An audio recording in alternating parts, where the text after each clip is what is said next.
Muito obrigado, Sr. Presidente, senhoras e senhores deputados. Queria, em primeiro lugar, começar por dizer que é uma honra poder ter feito este projeto de relatório e, mais uma vez, agradecer a confiança dos senhores deputados de todos os grupos parlamentares para que assumisse esta tarefa que procurei desempenhar da melhor forma possível. Queria fazer um agradecimento muito especial aos serviços da Comissão, a todos os serviços do Parlamento, pelo trabalho extraordinário que tem sido feito ao longo da Comissão e principalmente desde que terminámos as reuniões para que o máximo de informação esteja disponível para poder ser utilizada neste momento. Um agradecimento também nos grupos parlamentares, naturalmente aos deputados, porque todos estiveram disponíveis para que este processo de elaboração de relatório não fosse um processo fechado e, portanto, pudesse ir sendo debatido, e nesse agradecimento aos deputados também estendo aos gabinetes de apoio de cada grupo parlamentar, porque também da qualidade técnica desses elementos dos grupos de apoio aos grupos parlamentares foi possível retirar uma ajuda grande para a elaboração deste relatório. O relatório segue uma estrutura de capítulos, subcapítulos, secções e subsecções, portanto tem esta estrutura que aqui é apresentada, não é o mais relevante, a questão quantitativa, relevante é a questão qualitativa. Portanto, os pontos do relatório são, em primeiro lugar, o mandato e os trabalhos desenvolvidos, em segundo lugar, a auditoria da UI, em terceiro, o apuramento de factos, em quarto, as limitações que existiram no trabalho de elaboração deste relatório e também nos trabalhos da própria Comissão, as conclusões e as recomendações. O mandato e os trabalhos desenvolvidos é descritivo, completamente descritivo daquilo que foi feito, constituição da Comissão, documentação requerida, audições realizadas e, portanto, não tem nada que não seja essa parte descritiva. O relatório da auditoria à UI segue a seguinte metodologia, de explicar como é que ressurgiu o relatório, como é que surgiu a iniciativa de uma auditoria à Caixa Geral de Depósitos e tudo aquilo que antecedeu a decisão do Governo de realizar esta auditoria, a metodologia que foi seguida pela auditoria e depois uma confrontação entre aquilo que foram as diferentes críticas apresentadas à auditoria aqui na Comissão, que foram muitas, e aquelas que são as respostas da UI a essas críticas. Tal como se verá depois nas conclusões, penso a metodologia que segui, que penso que é mais adequada, foi a que também os seus deputados seguiram ao longo das audições, de não se posicionar propriamente na questão de confronto entre quem criticava o relatório e a UI que o defendia, mas de utilizar o relatório para aquilo em que ele podia ser útil, mas não fazer do relatório a base do trabalho desta Comissão de Inquérito. Acho que é importante salientar isso. Depois, o capítulo terceiro é a parte substancial deste relatório e daquilo que é o reflexo dos trabalhos da Comissão. É o apuramento de factos. No apuramento de factos e em todos os subcapítulos e secções deste apuramento de factos, seguiu-se um estilo descritivo e, portanto, aquilo que encontrarão nestes capítulos é a descrição de cada um daqueles pontos sem análises subjetivas e sem juízos de valor. É utilizado todo o suporte documental possível e, portanto, sempre que as matérias têm a ver com documentos, esses documentos são citados e privilegia-se exatamente a citação direta, o mesmo acontecendo com o suporte testemunhal. E, portanto, exatamente no sentido da objetividade e do estilo descritivo dos capítulos, procura-se basear todo o apuramento de factos no suporte documental e no suporte testemunhal. Em vários dos capítulos existe uma conclusão que não é, em alguns casos acaba por ser, mas que não é uma antecipação das conclusões que aparecem no final do relatório, como é normal, mas alguns destes subcapítulos têm uma extensão bastante razoável e, portanto, faz sentido sintetizar no final de cada um deles aquilo que efetivamente foi descrito anteriormente. Depois, relativamente a este apuramento de factos, ele divide-se nestes cinco subcapítulos. A evolução da situação da Caixa Geral de Depósitos, a relação com o acionista, a auditoria e o controle interno, a supervisão e aquilo a que chamamos os principais casos. Na evolução da situação da Caixa Geral de Depósitos, faz-se um enquadramento macroeconómico do período a que respeitam os trabalhos da Comissão e o seu objeto,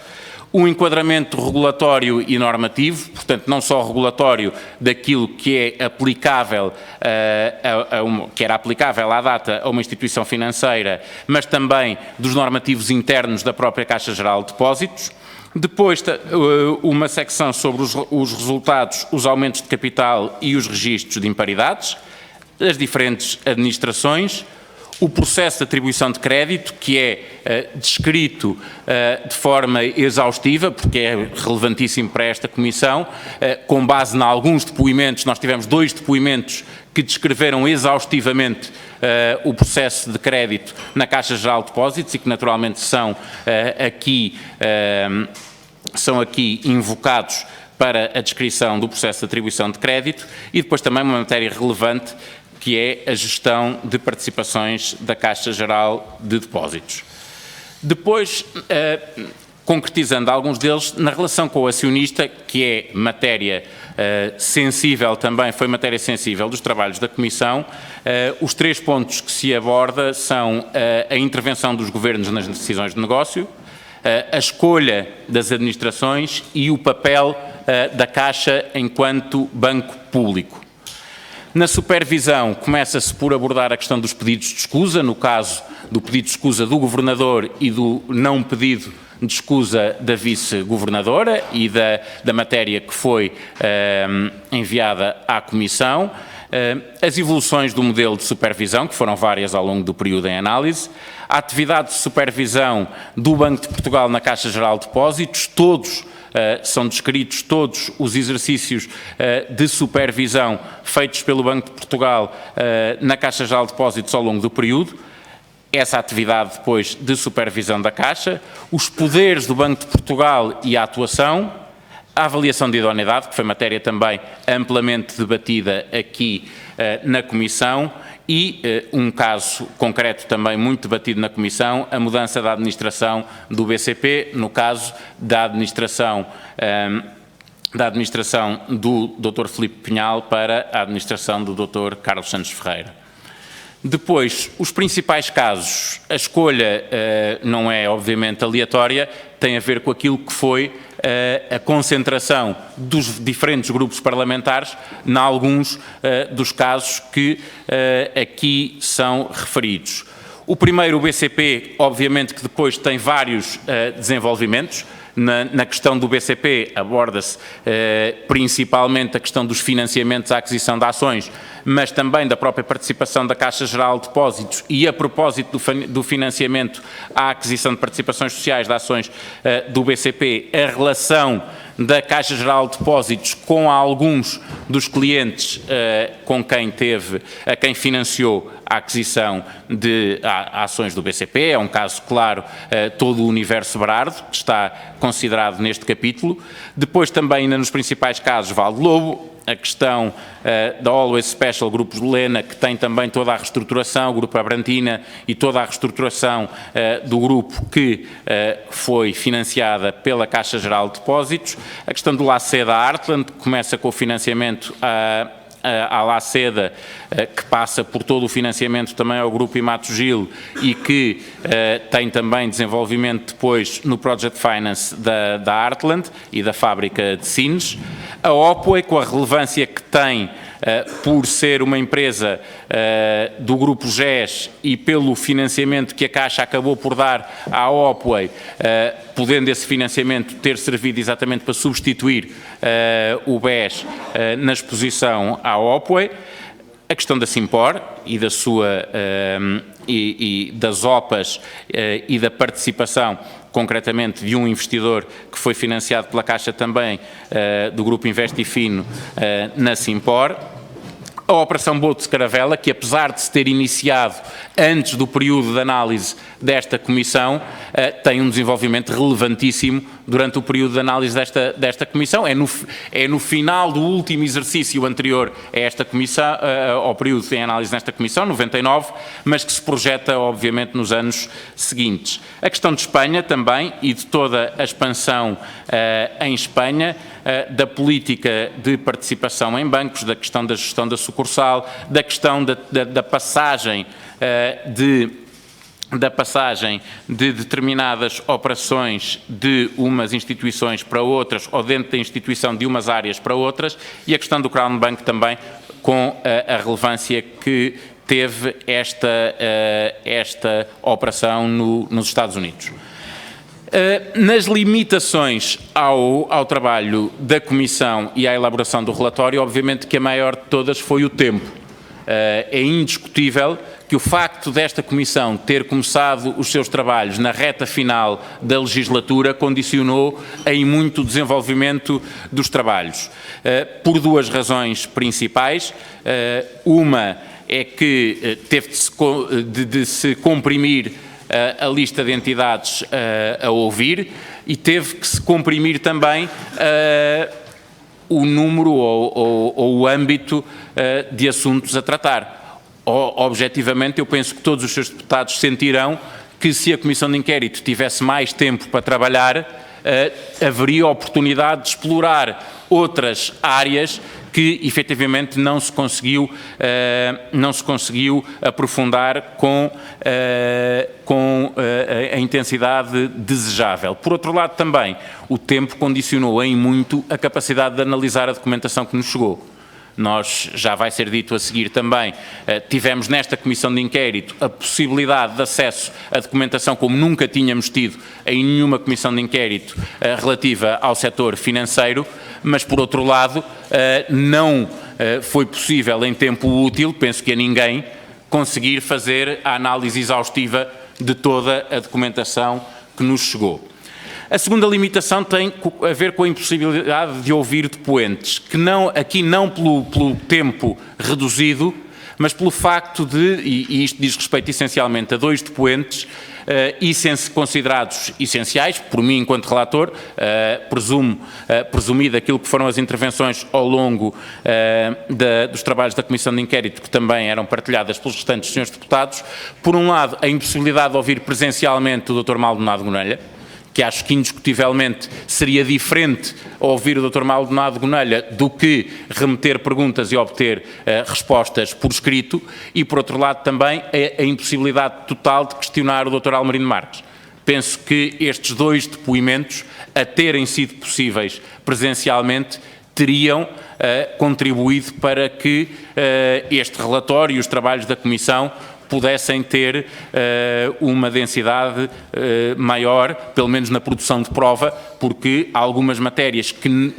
cuja conclusão não é fácil com aquilo que temos, poderia ser mais fácil se tivéssemos o depoimento de viva voz de um e de outro. Em terceiro lugar, o momento de chegada de documentos. Aconteceu mais que uma vez chegarem documentos relevantes para audições que já tinham acontecido e, portanto, não poderem os deputados usar essa informação que era recolhida nos documentos nas audições das personalidades a que os documentos estavam relacionados. É óbvio que isso foi sendo de alguma forma ultrapassado com requerimentos de perguntas adicionais e de esclarecimentos adicionais que os diferentes grupos parlamentares fizeram. Mas, mais uma vez, não é a mesma coisa enviar por escrito pedidos de esclarecimento adicional ou poder diretamente, em discurso direto, questionar essas personalidades com base documental naquilo que tínhamos recebido. Passando às conclusões, as conclusões não são exaustivas. Eu penso que é relevante que cada grupo parlamentar possa ainda, entre hoje e amanhã, o fim do dia, poder fazer uma análise das conclusões e verificar que matérias é que entende que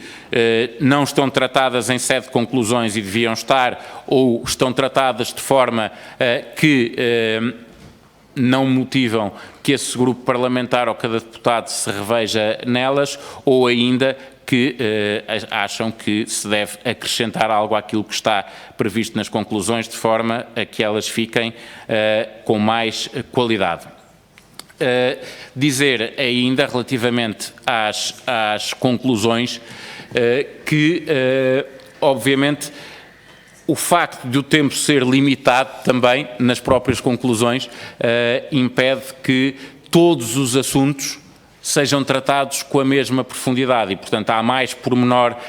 nuns que noutros, que tem a ver também muitas vezes com aquilo que foram os próprios trabalhos da Comissão, que aprofundou mais umas matérias que outras. Queria só fazer uma advertência que a ordem das conclusões da qual se deve fazer fé é esta da apresentação, que não é a mesma que está na versão que foi distribuída do relatório, do projeto de relatório. Portanto, no final desta reunião, será remetida uma nova versão do relatório que não altera nenhuma das conclusões, apenas altera a ordem, que tem uma lógica. A lógica das conclusões as primeiras conclusões são relativas à atuação da Caixa Geral de Depósitos, o grupo seguinte é relativo à atuação da supervisão e um terceiro grupo de conclusões mais genéricas, que não dizem respeito nem à atuação da Caixa Geral de Depósitos, nem à atuação da supervisão. A primeira conclusão é que foi, na opinião do relator, naturalmente, evidente nesta Comissão que a Caixa não foi gerida de forma sã e prudente na concessão de vários créditos analisados. A expressão gerida de forma sã e prudente não é criação do relator, decorre da lei e daquilo que é a obrigação dos gestores no âmbito da sua atuação nas instituições financeiras. E, portanto, aquilo que se entende é que, analisados os vários processos de crédito que aqui foram sendo abordados ao longo dos trabalhos da Comissão, não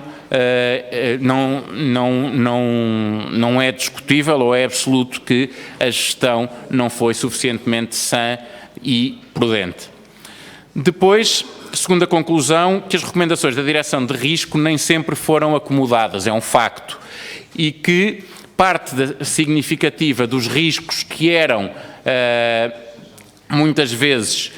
apontados pela DGR vieram a materializar-se, o que nos faz concluir que teria havido uma necessidade de maior consideração pelos avisos que foram feitos pela Direção de Risco. Não está só em causa, ou não está em causa, aqui é importante esclarecer, aquilo que num primeiro momento se discutiu, muito fruto daquilo que eram as conclusões do relatório da UI, que havia disparidades entre aquilo que era a posição do risco e aquilo que vinha a ser aprovado. Aquilo que se verificou de uma análise mais profunda que foi feita por esta Comissão é que muitas vezes o diálogo entre a área comercial e o risco era decidido a favor da área comercial e depois verificava-se que os riscos que tinham sido elencados se vinham a materializar e que, portanto, essa opção de privilegiar a visão comercial em detrimento da visão do risco veio a contribuir para os prejuízos que aconteceram.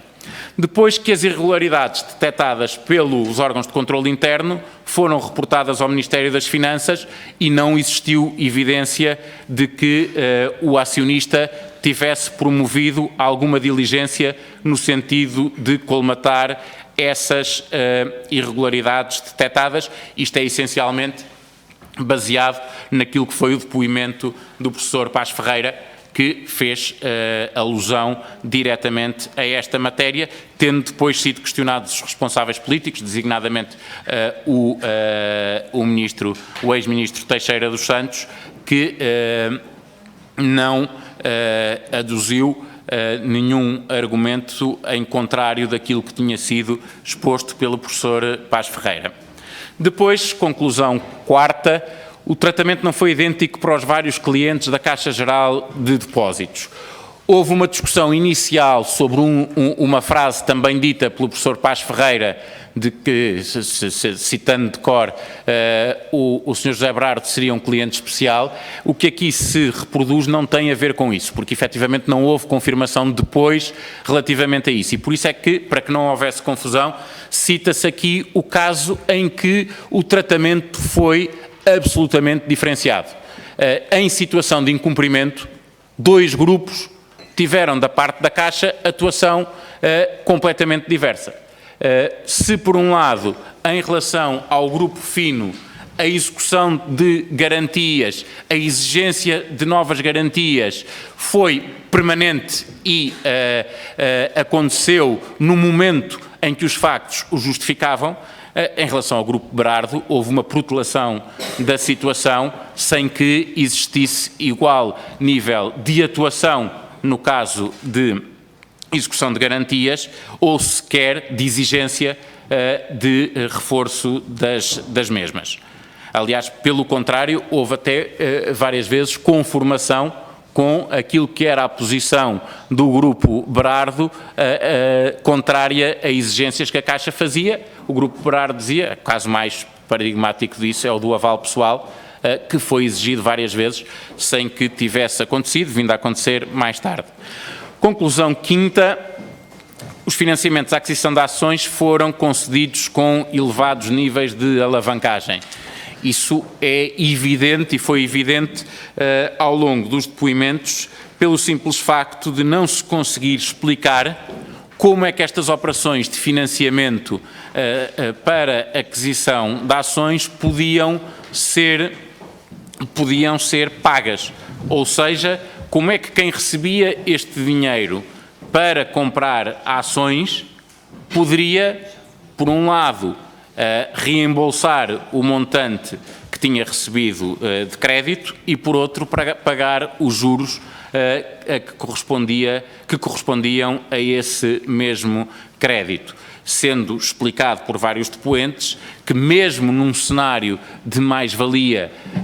e de evolução positiva da cotação das ações, muito dificilmente estas operações poderiam gerar ganho suficiente para conseguir cumprir as exigências contratuais. Na conclusão sexta, invoca-se depoimentos na Comissão de Inquérito no sentido de que a presença nos conselhos de crédito e nos conselhos alargados de crédito se destinava à mera constituição de um quórum. Também não é a mera expressão mais ou menos feliz do governador Carlos Costa numa entrevista televisiva. O que aqui está em causa é a evidência que houve ao longo da Comissão que os administradores que participavam nos conselhos de crédito e nos conselhos alargados de crédito e que não estavam diretamente ligados ao pelouro ou à operação que estava a ser discutida, não funcionavam como contraponto na discussão dessas operações. E, portanto, havia um pressuposto geral, como aqui se diz, de confiança em que os administradores que não eram da área confiavam nos administradores que eram da área. Ora, quando se introduziu o requisito de um certo número de administradores para os conselhos de crédito e de um número ainda superior de administradores para os conselhos alargados de crédito, o que se pretendia do ponto de vista da governance era aumentar o controle interno dentro destes conselhos. E o que se verificou da prática da Caixa Geral de Depósitos é que essa alteração de governance foi meramente formal, existia no papel, mas que do ponto de vista prático não havia qualquer consequência do ponto de vista do controle interno da participação de vários administradores nas decisões de concessão de crédito. A conclusão sétima tem a ver com aquilo que aconteceu em operações como a de Valdelobo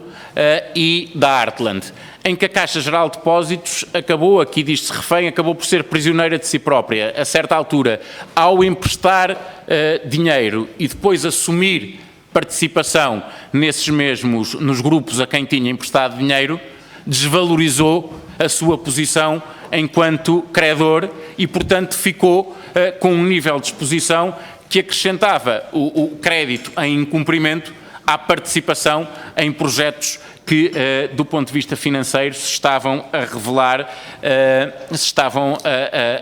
revelar inviáveis e que, portanto, acrescentavam aqui ao risco de crédito o risco da participação societária. Na conclusão oitava, é o óbvio da origem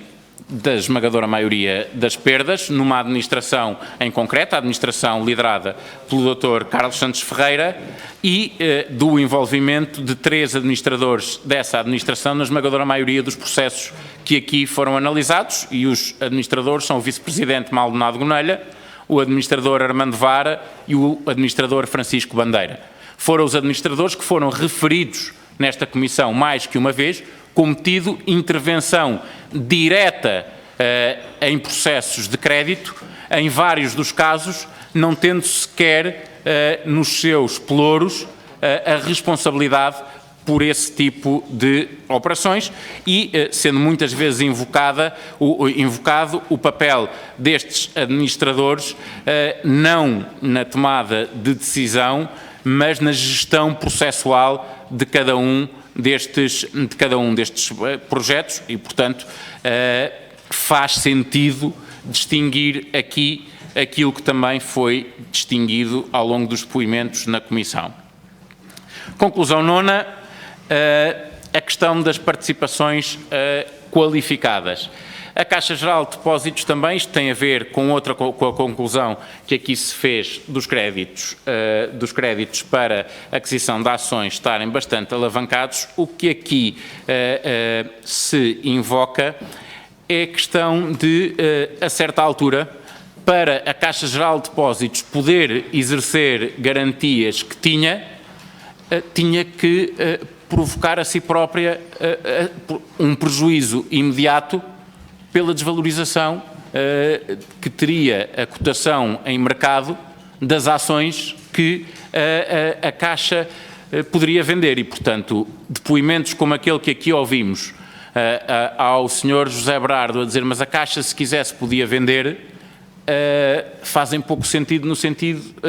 na medida em que se a Caixa quisesse vender, tornava aquilo que era uma perda potencial numa perda efetiva e imediata. E, portanto, obviamente que aí a culpa é da própria Caixa, que se colocou nessa situação, mas é fundamental salientar aqui essa posição. Por outro lado, há aqui uma questão de contradição. A Caixa financiou a aquisição de ações para que determinados grupos tivessem participações qualificadas. Obviamente que, se houvesse alienação de lotes ou da totalidade dessas ações, o propósito do crédito, que era a participação qualificada, deixava também de existir e, portanto, o racional do crédito deixava de existir. Conclusão décima, a questão do financiamento à aquisição de participações e do risco sistémico que isso constituía, que tem diretamente a ver também, mais uma vez, com o BCP. A Caixa, e aqui releva também a questão da supervisão, a Caixa colocou-se numa posição de dependência em relação à evolução de um outro banco, que era o BCP, quer pela posição que tinha diretamente fruto do processo de alienação do Sotomayor, quer pela quantidade de ações que detinha como garantia e que tinha financiado para aquisição por diferentes grupos. Na conclusão 11ª, a questão do processo conhecido como o assalto ao BCP. Foi várias vezes aqui invocada a eventual coincidência a existência de financiamentos avultados à aquisição de participações sociais, de votação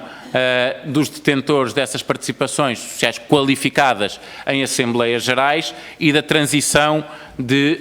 um presidente um administrador que passou a vice-presidente e de um outro administrador da Caixa Geral de Depósitos para o BCP. Aquilo que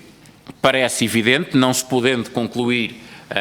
do meu ponto de vista, não se podendo concluir uma relação direta entre estas várias realidades, também não é possível afastar aquilo que é uma sucessão de factos que, obviamente, acabam por ter ligação, quer se queira, quer não, fica, do meu ponto de vista, por provar a intenção da prática dos diferentes atos. Agora, não é possível negar a relação que eles têm uns com os outros e, portanto, nesta conclusão procura-se, não extravasando aquilo que foi a prova produzida nesta comissão, também não ignorar algo que é suficientemente relevante para constar nas conclusões. Depois, outra conclusão relevante relativamente ao Sr. José Brardo, que procurou aqui convencer a Comissão de que tinha feito um favor à Caixa Geral de Depósitos, que o tinha contactado para lhe emprestar dinheiro. Na carta do Dr. José Pedro Cabral dos Santos, essa matéria é esclarecida e foi confirmada, e que não foi assim que as coisas aconteceram e que efetivamente foi o Sr. José Brardo que procurou a Caixa Geral de Depósitos para se financiar. Depois entramos aqui noutro capítulo, a questão da Laceda e depois da Heartland. O facto do financiamento da Laceda de Barcelona se revelar desastroso tem uma questão que é importante salientar nas conclusões. É que se provou na Comissão que o financiamento inicial à Laceda de Barcelona não era necessário e provavelmente não garantia que a fábrica se localizasse em Sines. E, portanto, dos vários depoimentos que aqui se foram produzindo, retira-se que o financiamento inicial à Laceda de Barcelona terá tido um racional diferente daquele que fosse a garantia da localização da fábrica da Artesis ou Artemis, já não me lembro, depois Heartland, em Sines. Depois, a questão do projeto Heartland ter sido apresentada à Caixa Geral de Depósitos como tendo o apoio do Governo. Aqui é relevante a forma como se coloca. A Comissão não pode e não teve prova de que o projeto tivesse sido transmitido à Caixa Geral de Depósitos pelo Governo como tendo o seu apoio, mas conseguiu prova de que quem apresentou o projeto à Caixa Geral de Depósitos invocou o apoio do Governo para esse mesmo projeto. Ainda assim, como sabemos, a Caixa BI, num primeiro momento, recusou o financiamento e depois o critério da vontade política acabou por ser determinante para a concretização do mesmo. Depois, ainda na Heartland, a questão da modalidade de Project Finance. O facto do financiamento ser feito em Project Finance implicava, como aqui se diz, aquilo que são as diligências prudenciais, pelo menos a realização de uma due diligence para conhecer a fundo aquilo que é a situação da entidade que se propõe desenvolver o Project Finance, e isso demora 1 a 2 anos, o que é totalmente incompatível com os financiamentos intercalares que se foram sucedendo à Laceda, ou seja, no momento em que fosse possível à Caixa Geral de Depósitos fazer uma verdadeira avaliação do projeto, o compromisso em financiamentos intercalares já era tal que o recuo não era simplesmente possível. E estes financiamentos intercalares e a justificação para que eles tenham existido sem haver a concretização do processo de due diligence foi mais uma vez justificada pela vontade política de avançar com o projeto. Foi isso referido, por exemplo, lembro-me, na audição do engenheiro Faria de Oliveira. Depois, a questão da constituição da Wolfpart. e da relevância que tem a posição em que, mais uma vez, a Caixa Geral de Depósitos se colocou.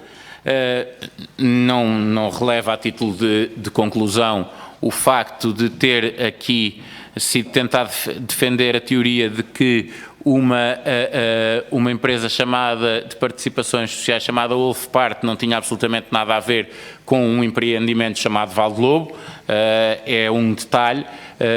mas releva o facto da Caixa Geral de Depósitos capitalizar este veículo, a Wolfpart, em 97% e ficar com 25% do capital dessa mesma empresa, devido à operação que, como todos sabemos, foi feita através de suprimentos, permitindo ao Wolfpart ter um nível de capitais próprios que acomodasse a recomendação do risco, ignorando que esse nível de capitais próprios era conseguido através de um financiamento da própria Caixa, que entrou pela janela com aquilo que não deu pela porta, expondo-se também, neste caso, de uma forma que pode ser considerada bastante imprudente. Depois, eu penso que não saltei, a questão da operação em Espanha. Na operação em Espanha há uma divergência total entre aquilo que foram os objetivos elencados para esse desenvolvimento e aquilo que veio a ser a sua concretização. Aquilo que era para ser um crescimento baseado no financiamento a pequenas e médias empresas portuguesas que estavam a iniciar ou que já desenvolviam atividade em Espanha, acabou a ser um megaprojeto de financiamento imobiliário. E, portanto, o nível de crédito imobiliário que as diferentes unidades que a Caixa foi tendo em Espanha ao longo do tempo, com as diferentes reestruturações e aquisições,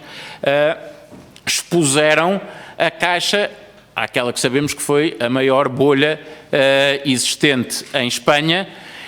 mas isso não se deveu apenas a expor a um setor problemático. O caso que aqui é citado, do projeto da Aljavir, mostra não só a imprudência de exposição excessiva a um setor, mas também a imprudência da análise de cada um dos projetos. Este é um projeto que não só se situava numa área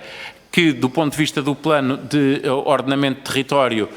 da área, não permitia o empreendimento, não permitia a construção que estava a ser financiada, como essa alteração ao instrumento de planeamento de ordenamento do território nunca veio a existir e, portanto, o projeto nunca seria possível nos termos em que tinha funcionado como pressuposto para que viesse a ser financiado. Toda esta operação em Espanha resultou em perdas de mais de 500 milhões de euros para a Caixa Geral de Depósitos, o que basta analisar este montante para verificar que é suficientemente relevante para ter entrado nas necessidades de recapitalização da Caixa Geral de Depósitos. Depois, a Operação Boto de Caravela, que, como já disse, não se iniciou no período em análise nesta comissão de inquérito, mas que se materializou enquanto perda durante o período de análise desta comissão de inquérito. O que se passa, como é sabido, é uma tentativa de contabilisticamente compor os resultados de 99, transformando uma provisão para perdas potenciais com obrigações do Tesouro numa operação financeira com um veículo especial de financiamento que permitia a curto prazo e, portanto, no exercício de 99, não registar as provisões no valor de 25,5 milhões de euros, mas que, trocando por um produto financeiro que tinha, do ponto de vista contratual, uma série de cláusulas que vieram a constituir perdas futuras e que era difícil que não viessem, a mais relevante não era possível reproduzir aqui a título de conclusão, mas tem a ver com a possibilidade de revisão da pool constante deste veículo especial de financiamento, que era totalmente discricionária e que tornava totalmente desequilibrada a relação entre o Credit Suisse e a Caixa Geral de Depósitos nesta operação financeira. Este produto veio a materializar perdas de cerca de 340 milhões de euros que vieram a ser assumidas nos anos seguintes. É relevante esta operação por aquilo que tem de arquitetura contabilística, mas também pelo que tem de imprudência, porque trocar perdas potenciais com obrigações do Tesouro por um veículo altamente complexo de financiamento, ainda que não existissem todas as outras justificações para que uma operação deste tipo se fizesse, só por si revelava-se imprudente, uma vez que era pouco provável que as obrigações do Tesouro Português de Portugal viessem a materializar as perdas potenciais que se verificavam naquela altura, e a possibilidade de controlar essa evolução era substancialmente superior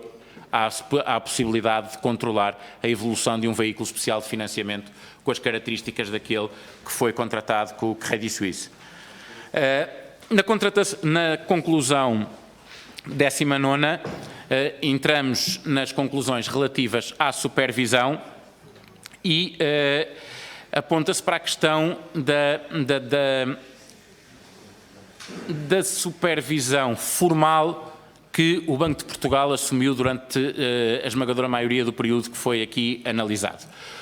O Banco de Portugal preocupava-se em ver se o reforço e as alterações dos modelos de governance existiam no papel, mas omitia completamente a fiscalização da operacionalidade desses modelos de governance. O caso mais claro é aquele que já se referiu em relação aos Conselhos de Crédito e do Conselho Alargado de Crédito. O Banco de Portugal satisfazia-se com o facto de haver mais administradores envolvidos no processo de decisão, mas nunca avaliou se esse envolvimento no processo de decisão constituía ou não um fortalecimento do controle interno no processo de decisão de crédito. Depois há a questão do proforma dos registros de idoneidade. Não há evidência nenhuma que ao longo do período em análise a exigência posta na análise dos processos de idoneidade dos sucessivos administradores do sistema financeiro, e em concreto da Caixa Geral de Depósitos, tivesse tido alguma incorporação daquilo que iam sendo as alterações formais regulamentares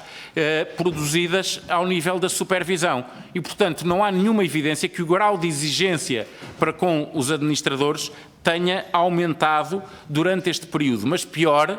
é que não só não era avaliado a priori, como não era avaliado, ou menos ainda, era avaliado no exercício de funções.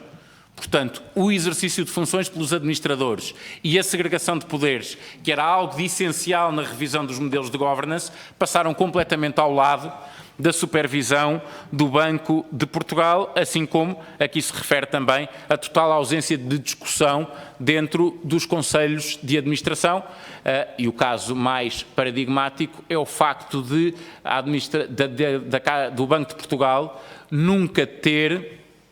exigido aquilo que veio exigir mais tarde, muito mais tarde, por exemplo, relativamente às atas dos Conselhos de Crédito, dos Conselhos Alargados de Crédito, de as atas terem um detalhe da operação e da discussão e da deliberação, coisa que não aconteceu, como sabemos, durante o período em análise e para o qual o Banco de Portugal não produziu qualquer exigência durante esse período. Depois, a questão da supervisão burocrática, que tem muito a ver com isto. Burocrática, aqui não se reproduziu, mas muitas vezes tem-se dito também, era uma supervisão epistolar. O Banco de Portugal escrevia cartas, recebia respostas, às vezes contrarrespondia, e bastava-se com essa tramitação epistolar sem produzir outro tipo de atuação. Aquilo que vimos várias vezes é que o Banco de Portugal olhava para os rácios de solvabilidade, para os níveis de liquidez e, por exemplo, não olhou para aquilo que se passou na Caixa Geral de Depósitos em relação ao BCP e ao risco sistémico que ali existia de um banco e no caso concreto de o banco público, estar a ter uma exposição direta e indireta absolutamente relevante num outro banco, que ainda por cima era um banco que estava numa situação de turbulência interna, de discussão de poder interna, e que tinha, a certa altura, a Caixa Geral de Depósitos como principal instrumento de alguns dos participantes nessa guerra interna do BCP. Depois, a questão daquilo que normalmente se diz na administração pública, que é a sucessão de despachos à consideração superior, que termina com um despacho de alguém que subscreve o primeiro de todos os pareceres. Isto acontecia vulgarmente no Banco de Portugal. Havia alguém que fazia efetivamente a análise de determinada questão e, a partir daí, o facto desse processo passar vários níveis não se traduzia em nenhuma reavaliação daquilo que já tinha sido avaliado por alguém. Sucessivamente concordava-se com o que tinha sido avaliado e não se exigia mais. E, portanto, isso fez com que muitas vezes, como assistimos aqui, o Governador do Banco de Portugal dissesse que o pelour da supervisão era do Vice-Governador, o Vice-Governador dissesse que era da respectiva direção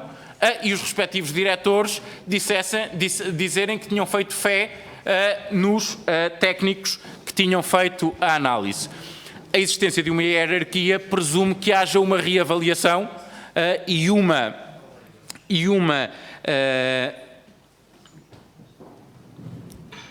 assunção de responsabilidade nos diferentes níveis, que não se pode limitar à confiança no nível imediatamente abaixo. E isso, como verificámos aqui, fez com que o Banco de Portugal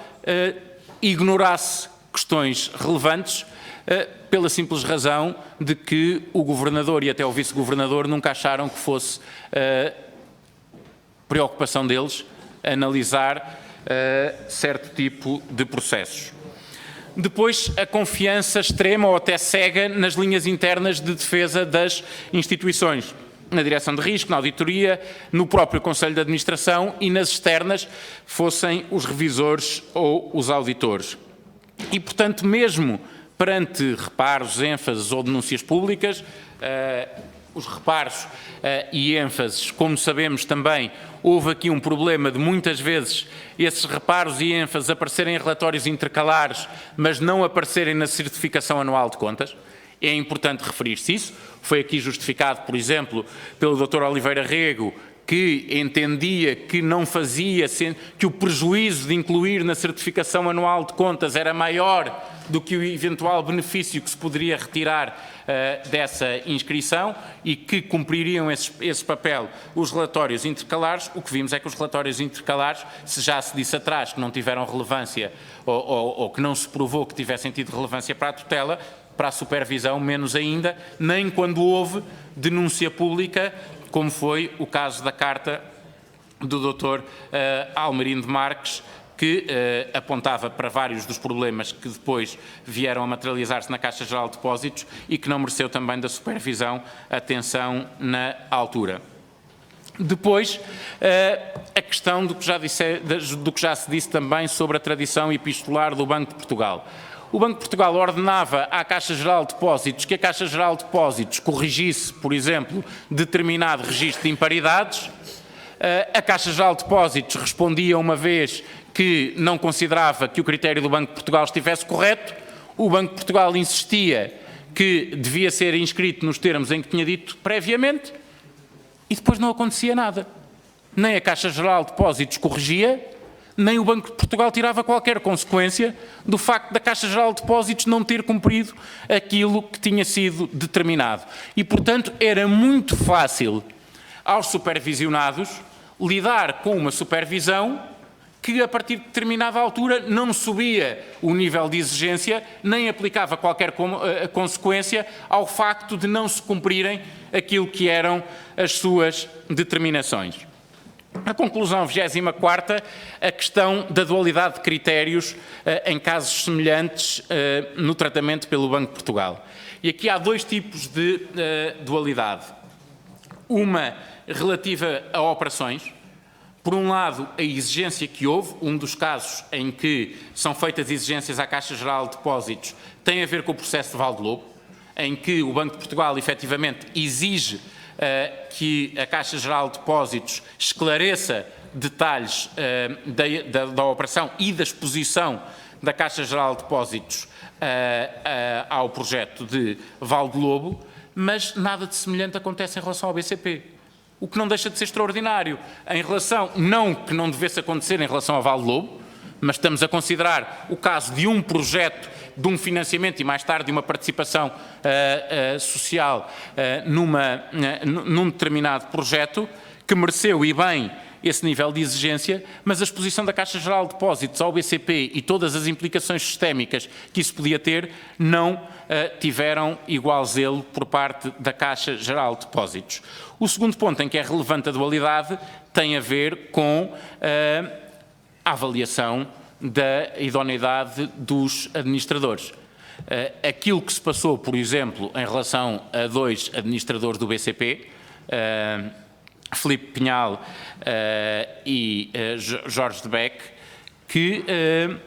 sendo já administradores, tiveram da parte do Banco de Portugal aquilo que o vice-governador da época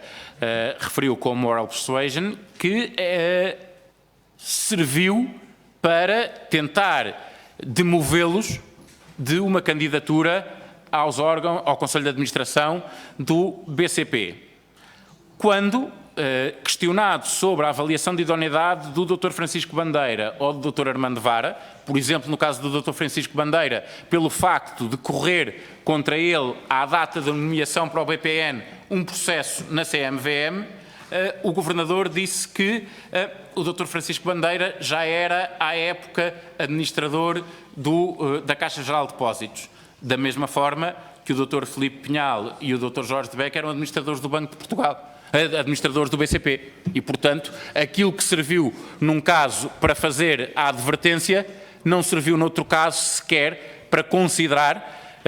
a eventualidade de uma maior exigência na avaliação de idoneidade de administradores da Caixa Geral de Depósitos. E, portanto, aquilo que se invocava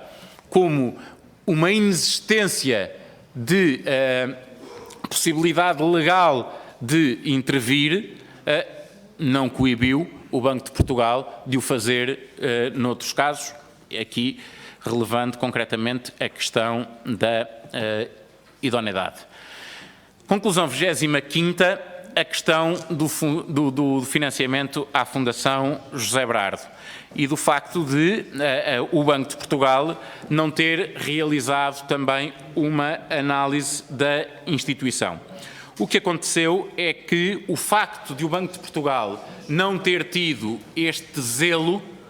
impediu, por exemplo, que houvesse uma inibição do exercício de direitos de participação em Assembleia Geral por parte do detentor destas ações, até que fossem esclarecidas matérias que, do ponto de vista da supervisão, deveriam ser esclarecidas, designadamente relativamente à titularidade das ações e a todo o processo de financiamento que ascendeu a este montante de 350 milhões de euros. E, portanto, mais uma vez, aqui não pode o Banco de Portugal dizer que não tinha cobertura legal para atuar, porque a lei permitia, por exemplo, essa inibição do exercício de direitos de participação em Assembleia Geral. A questão, passamos agora para as 3 últimas, penso que são 3 últimas conclusões que são mais gerais. Uma que é importante para a Assembleia da República é, penso eu, indiscutível que o novo regime dos inquéritos parlamentares permitiu acesso a muito mais informação do que aquilo que era possível aceder antes desta alteração legislativa e, portanto, cumpriu-se aquilo que foi o propósito da revisão da lei dos inquéritos parlamentares, olho especialmente para o Sr. Deputado, para o Sr. Deputado Fernando Anastácio, porque ambos fizemos parte do grupo de trabalho de revisão dos inquéritos parlamentares e o objetivo era exatamente este, que deixasse de ser objeto de discussão a cedência de informação ao Parlamento e isso conseguiu-se quebrando a barreira de ocultação de informação. Depois, outra conclusão que eu acho que é importante, que é situarmos o relatório da UI. O relatório da UI não foi a base dos trabalhos da Comissão. Aliás, as referências ao relatório da UI foram diminuindo ao longo dos trabalhos, pela simples razão de que, quanto mais tempo os deputados e quem os apoiou foi tendo, mais houve uma avaliação direta dos processos, o que dispensava um recurso à intermediação do relatório da UI. E, portanto, o que aqui se põe a título de conclusão é que, não desprezando a utilidade do relatório, penso que foi generalizada a postura de não tomar partido na polémica existente entre vários depoentes e aquilo que era expresso no relatório. Aquilo que a Comissão fez foi utilizar o relatório para aquilo que entendia, o relatório da UI, e aqui, em sede de relatório final da Comissão Parlamentar de Inquérito, o que faz é, no capítulo próprio, fazer o contraponto entre aquilo que foram as críticas e aquilo que foi a defesa da UI, não tomando partido. A última conclusão, que não é pouco importante, poderá ser mais uma coincidência, mas é indiscutível que durante os trabalhos desta Comissão houve importantes desenvolvimentos na ação das instituições do setor financeiro no sentido de recuperar os montantes em dívida. Pode dar-se o caso de, passados todos estes anos, ser efetivamente uma coincidência os bancos terem percebido que agora é que era a altura de irem atrás dos devedores no sentido de poderem exercer alguns poderes que efetivamente tinham. Modestamente, eu acho que esta Comissão pode arrogar-se o facto de alguma forma, ter contribuído para essa coincidência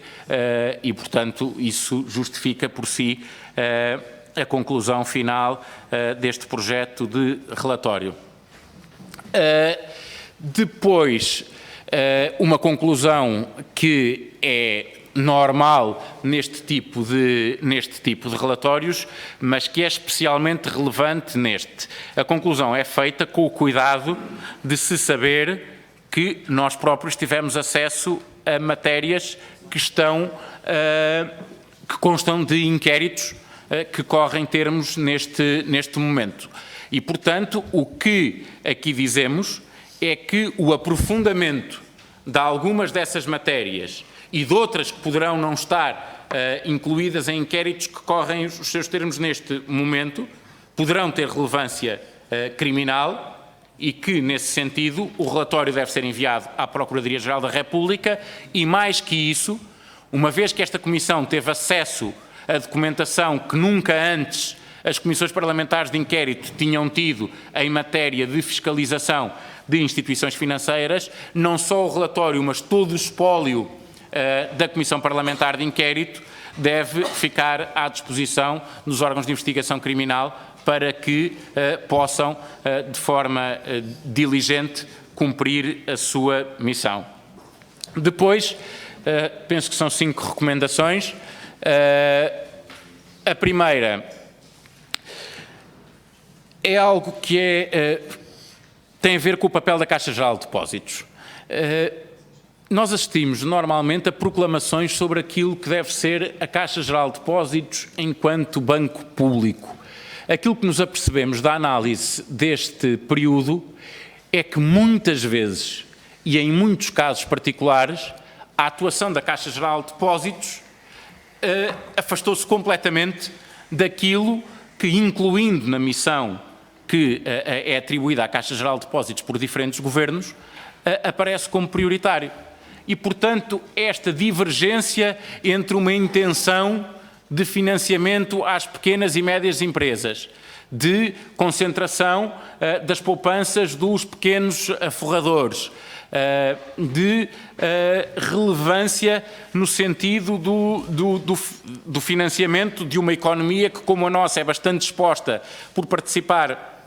numa União Económica e Monetária, mas que, sendo pequena e periférica, obviamente que precisa de uma instituição financeira nacional que tenha um conhecimento diferente da realidade do país. Poucas vezes apareceu expressa naquilo que foram os trabalhos da nossa Comissão, e apareceram muitas outras coisas que extravasam largamente aquilo que normalmente é a missão da Caixa Geral de Depósitos. E, portanto, aquilo que modestamente se faz nesta recomendação recomendar essa reflexão profunda sobre o papel da Caixa Geral de Depósitos como banco público, assumindo a pertinência da sua existência. Depois, a segunda recomendação é, também penso que partilhada, a necessidade de o Governo, e aqui pode ser o Governo, podem ser os Governos, não distingue este de anteriores, mas de os Governos exercerem o papel acionista de forma diferente daquilo que aconteceu no período em análise e que, atrever-me a dizer, continua a acontecer. Eu penso que não tranquiliza este Parlamento o facto de o acionista se limitar a definir a missão, não ter grande proximidade na análise do cumprimento ou não dessa missão, participar na nomeação das administrações e aferir critérios quantitativos de resultados e desvalorizando questões qualitativas que deviam estar presentes nessa análise. Por outro lado, uma questão relevante também nesta matéria e que teve a ver com a própria divulgação do relatório. O Governo deve ser, enquanto representante dos contribuintes, o primeiro guardião da transparência daquilo que é a gestão do Banco Público. E, portanto, faz sentido que um Governo, nos termos em que entender adequado, preste aos contribuintes os esclarecimentos e a informação sobre o seu papel enquanto representante do acionista na Caixa Geral de Depósitos. Na recomendação seguinte, invoca-se algo que aparece no capítulo da supervisão deste relatório, que é uma análise comparada com o que foi feito na Holanda e na Irlanda, de autoanálise aos erros da supervisão. Como sabemos, em Portugal há um único relatório que, ainda por cima, é secreto e cujo segredo é pouco ou nada partilhado. Noutros países aconteceu algo substancialmente diferente. Houve reflexões públicas sobre aquilo que falhou na supervisão, houve transparência na avaliação do que falhou nessa supervisão e, muito mais facilmente, houve a promoção de alterações no regime de supervisão que resultaram mais pertinentes por toda essa reflexão ser pública. Eu acho que o Parlamento ainda vai a tempo de recomendar esta transparência ao Banco de Portugal e, portanto, do Banco de Portugal fazer uma reflexão, promover uma reflexão pública sobre aquilo que falhou na supervisão durante o período da crise, porque é essencialmente esse que releva para, não só para o objeto da Comissão, mas também para a análise comparada com aquilo que se fez na Holanda e na Irlanda. A recomendação quarta tem a ver só com aquilo que foram as críticas feitas em sede de conclusões à atuação do Banco de Portugal e um pouco o contraponto à supervisão burocrática, à supervisão epistolar, à supervisão que verifica normativos, mas não verifica comportamentos, que analisa regras, mas não analisa desempenhos. E, portanto, de uma atuação mais dinâmica do supervisor que permita, efetivamente, detectar em tempo útil práticas que sejam irregulares. A quinta recomendação tem a ver com este Parlamento. Não foi possível concluir nesta legislatura a reforma da supervisão, mas acho que o próprio Parlamento deve assumir como recomendação desta Comissão de Inquérito que esta seja uma prioridade da próxima legislatura, devendo ser concluída na primeira sessão legislativa. Acho que é aqui uma autoexigência que o Parlamento deve promover. Afinal, não são 5. São provavelmente 6 ou 7, são 7 exatamente, já está no slide seguinte. A questão do papel da Caixa Geral de Depósitos. Nós não tivemos a oportunidade nesta Comissão de Inquérito, mas fizemos-lo na Comissão de Orçamento e Finanças, de discutir estas matérias com o atual Presidente do Conselho de Administração da Caixa Geral de Depósitos. E acho que também todos ficamos com a noção de que é muito importante reforçar junto da Caixa Geral de Depósitos que o Parlamento entende que a Caixa Geral de Depósitos deve ter como prioridade o apuramento de responsabilidades em todos estes processos ruinosos e a utilização de todos os meios legais para a Caixa se ressarcir das perdas. E, portanto, isto não pode ser um assunto de uma parte da Caixa ou de um escritório de advogados a quem se confiou a missão. Esta deve ser matéria prioritária e fundamental para a Caixa Geral de Depósitos e, portanto, penso que deve ser aqui posta também como recomendação. Agora sim, a última é também um pouco de acompanhamento pela Caixa Geral de Depósitos daquilo que foram as alterações já promovidas e as que possam resultar do trabalho desta Comissão de Inquérito. É fundamental que a Caixa Geral de Depósitos vá avaliando aquilo que é a sua atuação para que este tipo de situações não volte a repetir-se.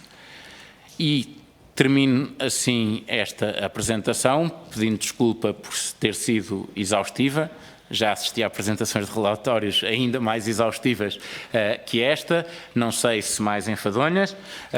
mas mais exaustivas e mais prolongadas no tempo, e estou à disposição de todos os senhores deputados na certeza de que